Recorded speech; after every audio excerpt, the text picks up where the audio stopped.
जय श्री राधे श्री हरिवंश राधा वल्लभ लाल की जय। हित महाप्रभु की जय। गुरुदेव महाराज की सदा जय हो। बहुत बहुत स्वागत है आप सभी का। आइए सुनते हैं सखियों के श्याम से बड़ी ही प्यारी लीला को, जिसका नाम है तुम अधीन सदा हो तो हे श्री राधे प्राणाधार। तो श्री राधा रानी के प्राणाधार हमारे श्याम सुंदर, इनकी बड़ी ही मीठी मीठी रसमयी लीलाएं सखियों के श्याम से हम सुन रहे हैं। उसमें चलिए सुनते हैं आज क्या होता है। किशोरी जी, आज स्वर्ण कलशी छोड़कर यह माटी की मटकिया क्यों? सखी, मिट्टी की गागर के जल से कुल देवी प्रसन्न होंगी। श्री किशोरी जी ने मुस्कुराकर अपने सहज मधुर स्वर में कहा। हम सब घाट पर जल भरने आई थी। सम्मुख पुष्पित कदम्ब के नीचे श्याम सुंदर अपने सखाओं के साथ हंस खेल रहे थे। कोई एकाध यमुना में नहा रहा था। जो सखियां गगरी धो रही थीं, छोरे जल में डुबकी लगा उनकी गगरी पकड़ लेते। वे खींच कर डांटती तो हंसते हुए दूर भाग जाते। श्री किशोरी जी कई सखियों के साथ तमाल के नीचे विराजमान थी। इधर उधर ललिता, विशाखा और सम्मुख अन्य सखियां सब जल भरने में जानबूझकर विलंब कर रही थी।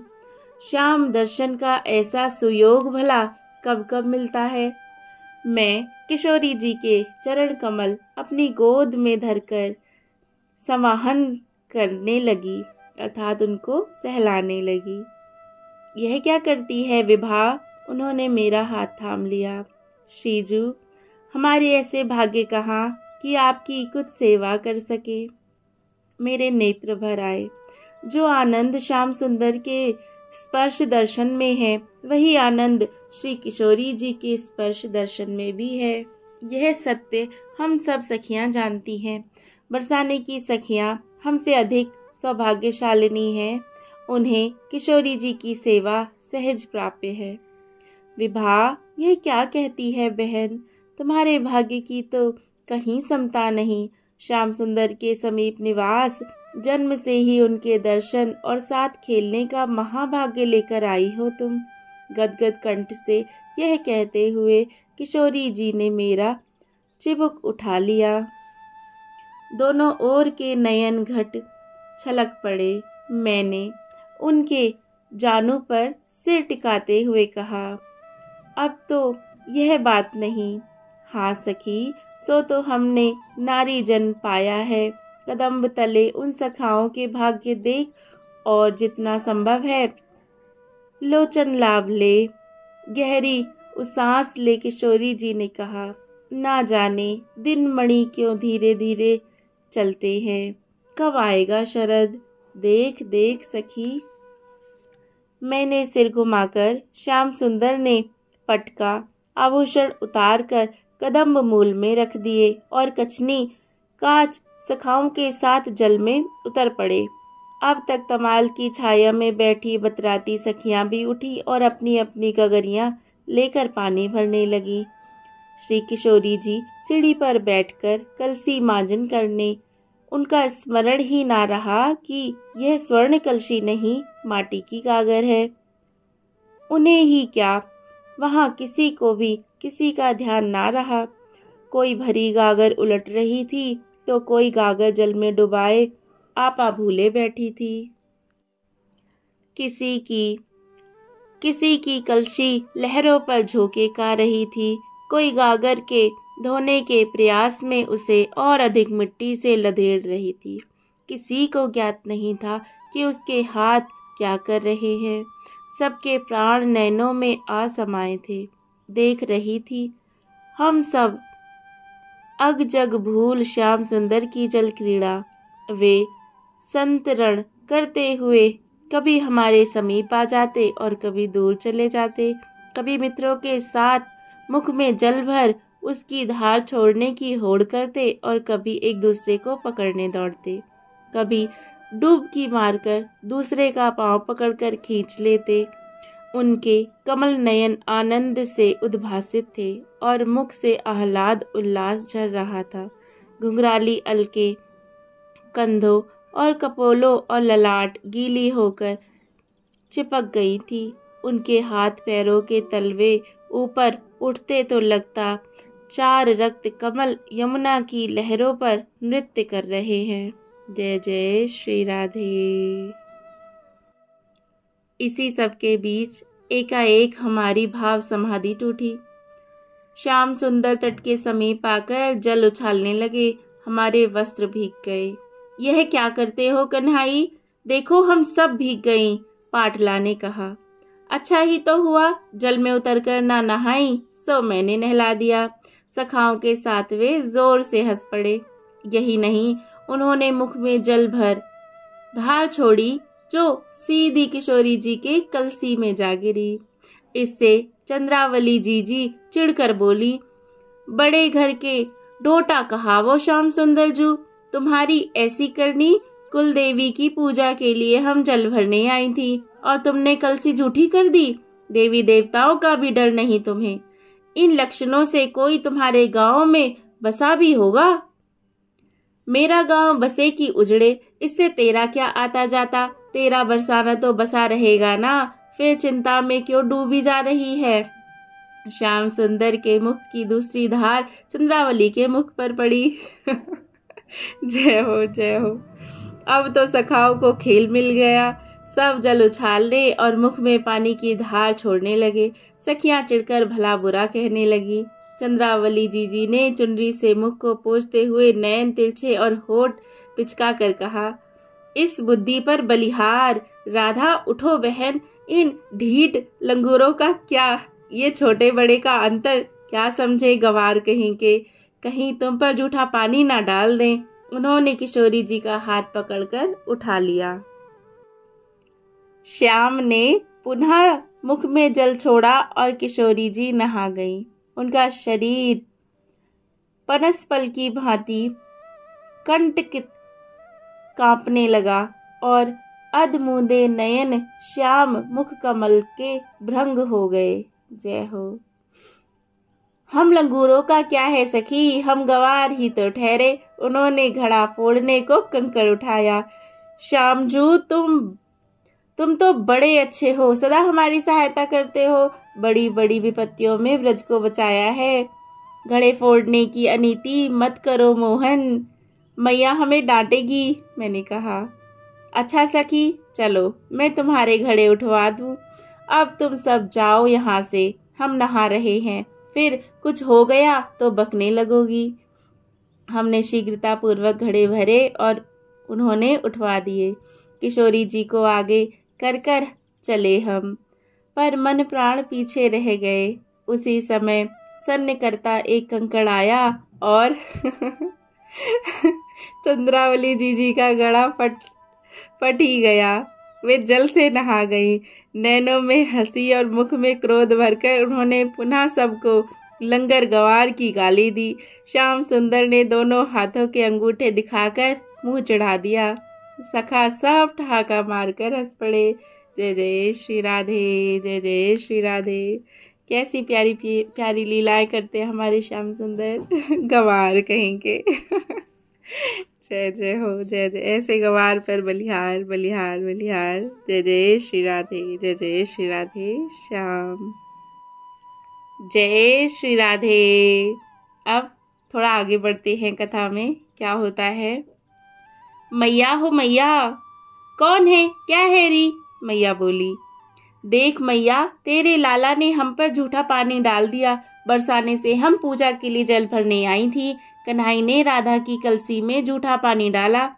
मैंने बरजा और मुझ पर कुल्ला कर दिया। मुझे बदरिया और ढींगड़ी भी कहा। जल भरने चलने लगी तो कंकड़ मारकर मेरा घड़ा भी फोड़ दिया। देखो मेरे वस्त्र। तू बरसाने की है लाली? मैया का नेह उमड़ा। हाँ मैया। आहा, सारे वस्त्र भीग गए। संध्या को आएगा तो नीलमणि को मार लगाऊंगी। बहुत उद्यमी हो गया है। नंदगांव की गोपियों से अचगरी करता करता तुम तक जा पहुंचा। आने दो उसको। एक बार तो उखल से ही बांधा था, अब की खंबे से ही बांध दूंगी। नहीं मैया, चंद्रावली जी उतावली होकर बोली। बांधने जैसा तो कुछ नहीं किया है, वस्त्र सूख जाएंगे और मिट्टी के घड़े की तो कोई बिसात ही नहीं। परंतु उन्हें समझा देना, वे देवी देवताओं का भी डर नहीं मानते। आ बेटी, तुझे सूखे वस्त्र पहना दूं। नहीं मैया, मैं घर जा रही हूँ। अरे लाली, तुझे मेरी सौगंध, नेक रुक जा। आहा, कैसी सोने की मूरत सी लड़की है। इस कन्हाई के मारे मैं तो बोलने योग्य ही नहीं रही। कीर्तिदा सुनेंगी तो क्या कहेंगी। मैया ने चंद्रावली जीजी को नए वस्त्राभूषणों से अलंकृत किया, सिर के केशों से कंघी करके चोटी गूंदी और भोजन का आग्रह करने लगी। तभी बाहर से श्याम सुंदर भागे आए। मैया, मुझे भूख लगी है, शीघ्र कुछ खाने को दो। क्यों रे उधमी, तू नंदगांव में उधम करता करता बरसाने तक जा पहुंचा। तेरी सास सुनेंगी तो क्या कहेंगी रे। बरसाने में कब गया बरसाने? किसने कहा तुझसे? ये कौन बैठी है? किसकी बहू है? अरे तूने आज इसके वस्त्र फाड़ दिए। देवी की पूजा के लिए कीर्ति कुमारी जल लेने आई, तूने उनके घड़े में झूठा पानी डाला, उसे बंदरिया और धिंगड़ी कहा। कन्हाई, तेरे उधम का और इन उल्हानों के मारे मैं तो धाप गई हूँ बाबा। तुझसे कहा किसने मैया, ये तो बता। श्याम सुंदर ने झुककर चंद्रावली जीजी का मुख देखा और खड़े होकर बोले, आहा, बन ठनकर यहाँ कैसी शीत संकोच की अवतार होकर बैठी है। इसी ने कही है मैया से ऐसी झूठी बातें।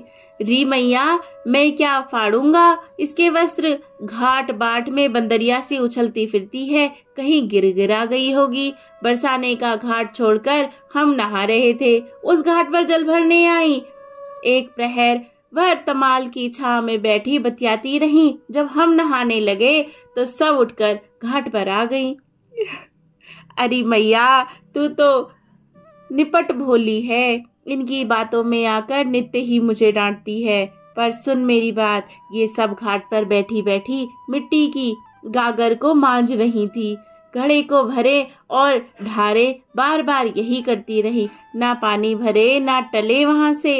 इनकी करतूत देखकर सखाओं को हंसी आ गई तो जल के एक दो छींटे पड़ गए होंगे इन पर। अब तो लगी चीखने चिल्लाने। मैं बीच बचाव करने लगा तो यह लजवंती मुझसे कहने लगी, ढीठ गवार लंगर लवार। यह क्या जाने बड़े छोटों का रहन सहन। किशोरी जी, चलो यहाँ से। देखे देखे मैया, ऐसी दृष्टि बचाकर अभी भी मुझे चिढ़ा रही है। जय जय श्री राधे, जय जय श्री राधे। कितना आनंद है ना इन लीलाओं में श्याम सुंदर की। जय हो, जय हो। चंद्रावली जीजी बोली, सुनो कन्हाई, झूठ की सीमा हो गई। हम विश्राम करने को तमाल तले बैठी थी, हमारे घाट पर आते ही तुम जल में कूद पड़े। मैंने छींटे उछालने बरजा तो तुमने मुख में जल भरकर धार छोड़ी, सो सीधी राधा के मटकी में जा पड़ी। फिर तो तुम और तुम्हारे सखाओं ने सब गागरे झूठी कर दी। यही नहीं, हमारे ऊपर भी तुमने झूठा जल डाला। बड़े घर के लड़के हो तुम, हमको धींगड़ी और बंदरिया कहकर गाली दी। न जाने क्या देखकर बाबा ने राधा से गुणवारी आगरी की सगाई तुम्हारे साथ कर दी, जिसमें ना रूप ना रंग ना गुण। मैं जाकर कीर्ति मैया को सब बात बताकर सगाई छुड़ा कर रहूंगी, कहकर चंद्रावली जीजी क्रोध में उठ खड़ी हुई जाने के लिए। अरे लाली, तुझे मेरी सौगंध, तनिक रुक जा बेटी। मैं जानती हूँ यह महाउद्यमी है, अब तू जो कहे सो ही दंड इसको दूं। मैया, इन्होंने देवी का अपराध किया है, सो बरसाने चलकर हमारी कुल देवी की पूजा करके क्षमा प्रार्थना करे। और मुझे भी धींगड़ी कहा है। सखियों को हंसी नहीं आती होगी ऐसे। ये जब प्रकट में लीला हो रही होगी कितना आनंद बरस रहा होगा। तो क्या कहते हैं, क्या कह रही है चंद्रावली जीजी? तो जीजी यही कह रही है, मुझे इनने धींगड़ी कहा है, इससे मैं सगाई तोड़वा दूंगी। यदि तेरे लाला मुझसे क्षमा मांग कर कहे कि फिर कभी हमें गाली नहीं देंगे तो मैं क्षमा कर दूंगी। श्याम का मुख सगाई छूटने की बात सुनकर जरा सा हो गया। नीलमणि दारी के, अब मांग इससे माफी, मैया बोली। हाथ जोड़ मुख नीचा किए मैया ने नीलमणि धीरे धीरे आगे बढ़े। चंद्रावली जीजी के समीप जा नीचे झुकते हुए धीरे स्वर में कहा, क्षमा कर दियो। अच्छा कर दियो, चंद्रावली जीजी ने कहा। बेटी, इसको अपने साथ ही बरसाने ले जाकर देवी की पूजा और क्षमा याचना करवा दे। क्या कहूँ, मुझ अभागिनी का यही एक अवलंब है। तुम सबसे हाथ जोड़कर विनय करती हूँ कि इसके सब अपराध क्षमा करके चिरंजीवी होने का आशीर्वाद दो। कन्हाई, जा बेटा, इसके साथ जाकर देवी की पूजा करा, फिर कभी देव अपराध मत करना, समझा। बेटी चंद्रा, तू कीर्तिदा से कुछ मत कहना, तेरा निहोरा करूं मेरी लाली। अच्छा मैया, कुछ ना कहूंगी। जय जय श्री राधे, जय जय श्री राधे श्याम। आनंद। अरे ईला, इधर तो सुन।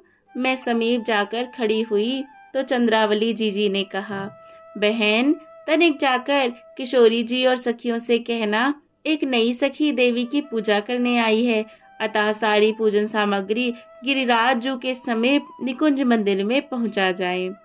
फिर कान में बोली, श्याम सुंदर के लिए लहंगा फरिया भी लेती आना। मैंने हंसकर श्याम सुंदर की ओर देखा और चल पड़ी बरसाने की ओर। राका, सुन बहन, क्या कहती है जीजी, आज श्याम जो हमारे हाथ बंधे हुए से कैसे चले आ रहे हैं। सो सब बाद में सुन लेना, अभी तो तुम जाकर सब सखियों को समाचार दे दो कि सब गिरिराज निकुंज में पहुंच जाएं। क्यों सखी, सबका वहाँ क्या काम, पूजा तो मैं करूँगा और तू करवाएगी, इन सबको वहाँ बुलाकर क्या करोगी। श्याम सुंदर ने पूछा। तुम तो गंवार के गंवार ही रहे कांजू। पूजा कई प्रकार की होती है, पंचोपचार, षडोपचार, राजोपचार और कितने उपचार। तुम जो धूप दीप नैवेद्य अक्षत पुष्प से पूजा करते हो वह तो साधारण पूजा है। हमारे यहाँ तो सदा महाराजोपचार पूजा होती है। ऐसी तो तुमने कब कहाँ देखी होगी। अपना भाग्य आज खुल गया समझो। जय हो, जय हो। मुझे तो बड़ा आनंद आ रहा है। देखो, श्याम सुंदर को सखी कह रही है, तुम्हें क्या पता पूजा। पूरा विश्व इनकी ही पूजा में तो लगा रहता है। जय जय श्री राधे। चलो फिर आगे क्या हुआ। अच्छा सखी, मेरा भाग्य खुलने से क्या होगा। भाग्य खुलने से सब इच्छाएं पूरी हो जाती हैं। सच सखी, तब तो तू मुझसे सम्राटोपचार पूजा करा ले। तेरे पांव पड़ू सखी। तुम्हारा ऐसा कौन सा कार्य अटका है श्याम सुंदर, जिसके लिए इतनी चिरौरी कर रहे हो तुम। सखी, मेरा ब्याह नहीं हो रहा। भद्र का, विशाल का, अर्जुन का, मेरे बहुत से सखाओं के एक नहीं कई कई विवाह हो चुके, किंतु मेरा तो अब तक एक भी नहीं हुआ। मैया कहती है, गोपियां तुझे चोर लबार कहती हैं, इसी से कोई बेटी नहीं देता। तो ऐसा करना, जब पूजा परिक्रमा करके प्रणाम करो उस समय अपनी अभिलाषा देवी से निवेदन कर देना। उस समय कोई वहां ना होगा। जिस छोरी से विवाह करना हो उसका नाम भी निवेदन कर देना। यदि ऐसा हो जाए सकी तो तेरा उपकार सदा स्मरण रखूंगा।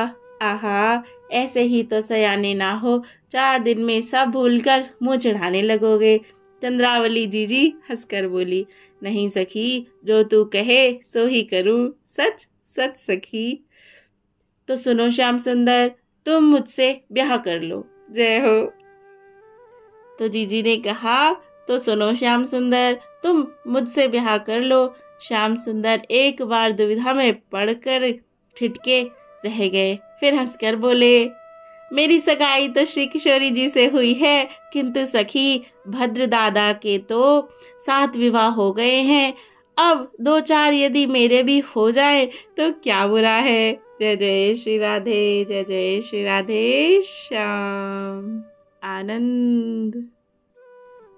श्याम सुंदर, हमारे यहाँ का एक नियम है, कि देवी की पूजा कोई पुरुष नहीं कर सकता। निकुंज मंदिर में जाकर चंद्रावली जू ने कहा। तो सखी, यह बात मुझे पहले ज्ञात नहीं थी, क्यों मुझे इतनी दूर तक दौड़ाया? श्याम जू ने निराश खेद युक्त स्वर में कहा। यह बात नहीं श्याम, तो दूसरी बात क्या थी सखी? क्या पहले मैं तुझे नारी दिखा था और यहाँ आकर पुरुष दिखने लगा हूँ? श्याम खींच कर बोले। एक उपाय है, चंद्रावली जू सोचते हुए बोली। यदि तुम घाघरा फरिया पहन लो तो नारी वेश हो जाएगा, फिर कुछ दोष ना रहेगा। मैं लुगाई बनूंगा? नहीं, यह मुझसे नहीं होगा, श्याम खिसियाते हुए बोले। देखो श्याम सुंदर, देवी का कोप उतरेगा तो तुम्हारा जन्म भर ब्याह नहीं होगा। कौन देखने वाला है यहाँ? तुम जानो कि हम देवी के वरदान से जिससे चाहो विवाह कर सकोगे। अब तुम्हें जो सोच विचार करना हो शीघ्र कर लो, मुझे देरी हो रही है, मैया डांटेगी, मुझको जाना है। श्याम सुंदर कुछ क्षण विचार करते हुए फिर बोले। अच्छा सखी, जैसा यहाँ का नियम हो वैसा कर, पूजा में कोई दोष नहीं रहना चाहिए। श्याम सुंदर को लहंगा चोली और फरिया पहनाकर चंद्रावली जू उन्हें दूसरे कक्ष में ले गई। वहाँ सब सखियां पूजा की तैयारी कर रही थी। इन दोनों को देखकर सब समीप आ गईं। अरे सखी, यह सांवरी सखी तो बड़ी सलोनी है। किस गोप की बेटी है यह? क्या नाम है? कोई पाहुनी है क्या? अर्थात मेहमान। इस प्रकार के अनेक प्रश्न सुनकर चंद्रावली जी हंसकर बोली। हाँ सखी, ये पाहुनी है, नाम सांवरी सखी है। आज देवी का पूजन यही करेगी। तुम सब सावधानी से सहायता करो। इसके पश्चात सांवरी सखी की बाँह पकड़कर कहा, चल तुझे श्री किशोरी जू के समीप ले चलूं। देख, तू गांव की गवार है, राजा महाराजाओं से भला तुझे कब काम पड़ा होगा। वहां जाने पर भली भांति पृथ्वी पर सिर रखकर फिर चरण छूकर प्रणाम करना, समझी? लट की भांति खड़ी मत रह जाना, वे हमारी राजकुमारी हैं। श्याम सुंदर ने सिर हिलाकर स्वीकृति दी और सकुचाते हुए श्री किशोरी जी के समीप पहुंचे। वेश की लज्जा और दर्शन के आनंद से उनके पांव डगमगा रहे थे। श्री किशोरी जू माला गूंथ रही थी। सांवरी सखी ने प्रणाम किया तो चंद्रावली जू से मधुर स्वर में पूछा, ये कौन है जीजी? पाहुनी है, नाम सांवरी सखी है। चंद्रावली जीजी ने हंसकर कहा। जब सांवरी सखी ने प्रणाम कर सर उठाया तो दोनों की दृष्टि दौड़कर आलिंगनबद्ध होकर अपना आया खो बैठी। कहने का मतलब है आपा खो बैठी। यह देवी का पूजन करने आई है बहन, चंद्रावली जू ने सचेत करते हुए कहा। पूजा के पश्चात दोनों भली प्रकार देख लेना एक दूसरी को। सब उठकर मंदिर में गईं। देवी गिरिराज को सबने प्रणाम किया और पूजा आरंभ कर दी। सखियां सामग्री ला ला कर रख रही थीं। ललिता और विशाखा उनमें से क्रमशः प्रथम प्रयुक्त होने वाली वस्तु को किशोरी जी के समीप सरका देती और किशोरी जी निर्देश देते हुए सांवरी सखी को दे रही थी। चंद्रावली दीदी विधि बता रही थी और बहुत सी सखियां मंगल गा रही थी। एक प्रहर भर पूजा चली। नैवेद्य के पश्चात परिक्रमा और कुसुमांजलि अर्पण कर सांवरी सखी ने प्रणाम करते हुए नयन मूंद लिए। देवी का ध्यान करके अपनी अभिलाषा निवेदन करो, चंद्रावली जीजी ने कहा। जो तुम मन वचन और कर्म से एकाग्र होकर प्रार्थना करोगी तो देवी तुरंत इच्छा पूरी करेंगी। अच्छा सखी, अब देवी के सम्मुख नृत्य प्रदर्शित करो। श्याम सुंदर ने विविधतापूर्ण दृष्टि से चंद्रावली जीजी को देखा। हाँ सखी, यह भी पूजा का ही अंग है। तुम चिंता छोड़ो, वाद्य हम बजा रहे हैं, बजा देंगे। विवश सांवरी सखी उठकर खड़ी हुई। किशोरी जी एक उच्च आसन पर विराजमान थी और अन्य सखियां उनके दाएं बाएं बैठी थी। ललिता और विशाखा देवी पर चंवर डुला रही थी। 8-10 सखियां वाद्य लिए संकेत की प्रतीक्षा कर रही थी। सांवरी सखी ने पांव ठुमका ठुमका कर ताल और गुनगुनाकर राग बताया। वाद्य मुखर हो उठे। जय जय जय हर प्रिया गौरी। ये बहुत प्यारा पद है, इसको गाया।